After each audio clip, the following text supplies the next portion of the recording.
Welcome everyone, join us today as we pay tribute to Matt Monro, one of Britain's most beloved crooners, often hailed as the man with the golden voice. So let's dive in.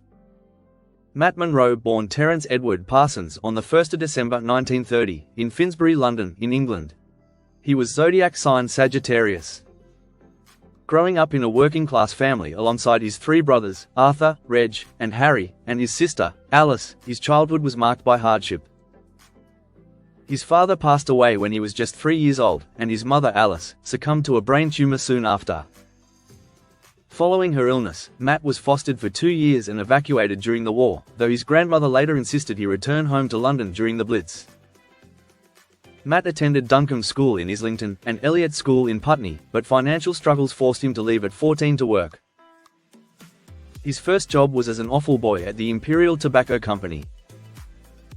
At 17 and a half, he enlisted in the British Army, becoming a tank driving instructor and eventually being stationed in Hong Kong. There, his musical journey began when he started competing in local talent shows, winning 7 times and earning his own radio show, Terry Parsons Sings, on a Hong Kong commercial station. This marked the start of a remarkable career that would take him from humble beginnings to global fame. In 1953, after leaving the army, Matt returned to London to pursue a singing career. He picked up gigs wherever he could, including performances with the Harry Leader Band. To make ends meet, he worked as a professional driver, piloting trucks and buses, most notably the number 27 bus, which ran routes from Highgate to Teddington or Twickenham, depending on the source.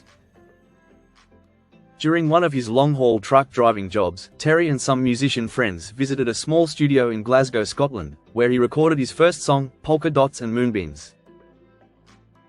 That recording eventually made its way to jazz pianist Winifred Atwell, who was so impressed by his talent that she helped him secure a record deal with Decca Records, setting him on the path to stardom. At this pivotal point in his career, he adopted the stage name Matt Monro. Previously performing under names like Terry Fitzgerald, Al Jordan, and his birth name, Decca Records wanted something fresh.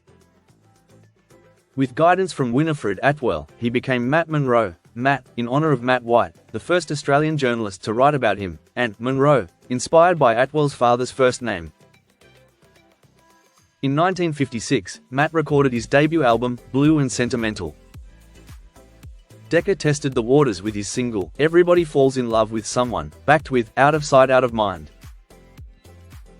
The record caught the attention of BBC show band producer John Brownell, who quickly recognised Matt's potential and hired him. As Brownell noted in interviews from that time, here was a voice with a touch of Mel Torme, a touch of Sinatra phrasing, and yet it is the voice of an individual. By then, Matt was supporting his wife and young son Mitchell, and continued driving buses while pursuing his music career. However, his days as a bus driver were short-lived. Soon after signing with the BBC, Matt left the job behind, though he would forever be affectionately remembered as the singing bus driver. Despite his unique style, comparisons to Frank Sinatra remained a constant throughout his career. Matt was still on the cusp of stardom. He made appearances on Radio Luxembourg and the Winifred Atwell Show on TV, while advertisers recognized his voice's appeal and hired him for over 40 commercials over 12 years. From Pink Camay soap to Listerine, these advertisements provided steady royalties, which proved valuable over time. Around this period, Matt's first marriage to Iris Jordan, the mother of his eldest son Mitchell, came to an end. Little is documented about Iris, other than her work in a gown shop and her struggles with Matt's growing success. Matt later met his second wife Mickey, who worked as a song plugger for his record company. Their professional relationship blossomed into a personal one, and the couple had 2 children, Michelle born in 1959, and Matt Jr. born in 1964. Matt's eldest son Mitchell went on to become a commercial pilot but sadly passed away from a heart attack in 2004. Matt's big break came thanks to Beatles producer George Martin. At the time, Martin was working at EMI on a Peter Sellers album spoofing Sinatra's songs for swinging lovers. Sellers wanted a singer who could mimic Sinatra's voice and style, so he could parody it. Martin approached Matt to record the demo but insisted he use a pseudonym. Matt's wife Mickey accepted the job on Matt's behalf, confident he'd be thrilled. Initially, Matt was far from enthusiastic, but Mickey persuaded him it could lead to something significant, and she was right. Sellers found Matt's rendition so impeccable that he decided to use it on the album, Songs for Swinging Sellers, under the alias, Fred Flange. This unexpected collaboration marked a turning point in Matt's career. The buzz surrounding the mysterious Fred Flange provided the momentum Matt needed to advance his career. George Martin signed him to EMI's Parlophone label, and Monro began delivering hits, starting with Love Walked In and the chart-topping Portrait of My Love, which reached number 3. His first major success in the US came in 1961 with My Kind of Girl. While Matt didn't achieve the same level of fame in America as in Britain, Billboard magazine named him top international act and most promising male singer that year. The following years brought more memorable songs, including Gonna Build a Mountain, Softly as I Leave You, and the theme for the James Bond film From Russia with Love.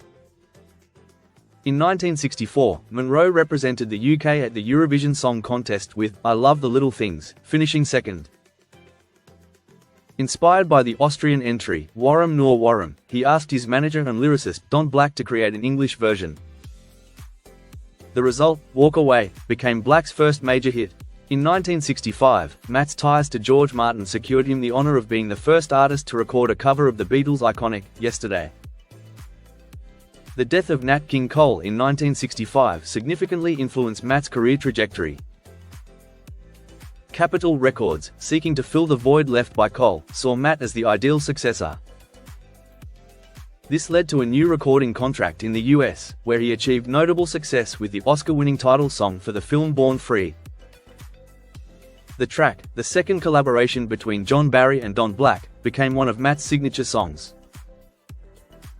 During his years in the United States, Matt performed in cabarets, nightclubs, and casinos across cities like New York, New Orleans, Las Vegas, and Honolulu.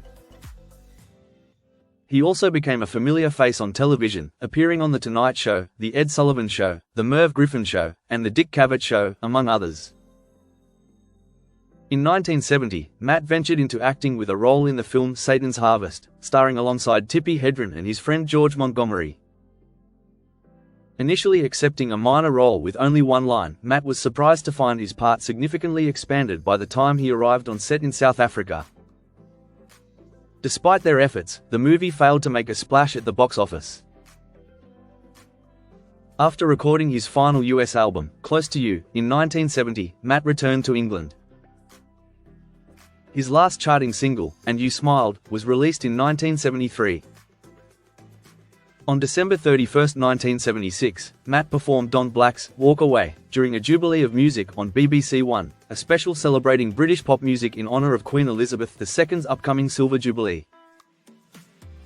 His 1980 album Heartbreakers achieved gold status, demonstrating his enduring appeal.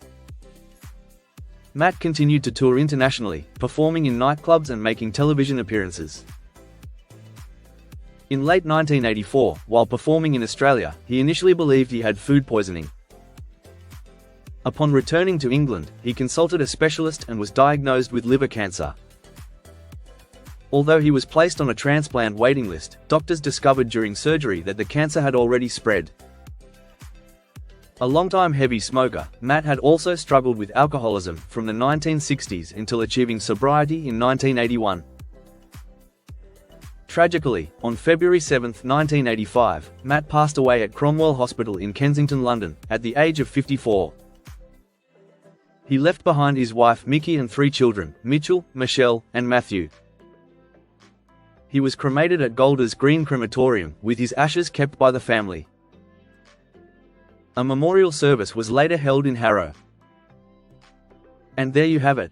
Though tragically cut short, Matt Monro's life remains an inspiring tale of talent, perseverance, and heartfelt artistry. His voice continues to resonate through the decades, reminding us of his extraordinary gift and lasting impact on the world of music. Thank you for watching. Don't forget to like and subscribe for more videos just like this. Take care and bye for now.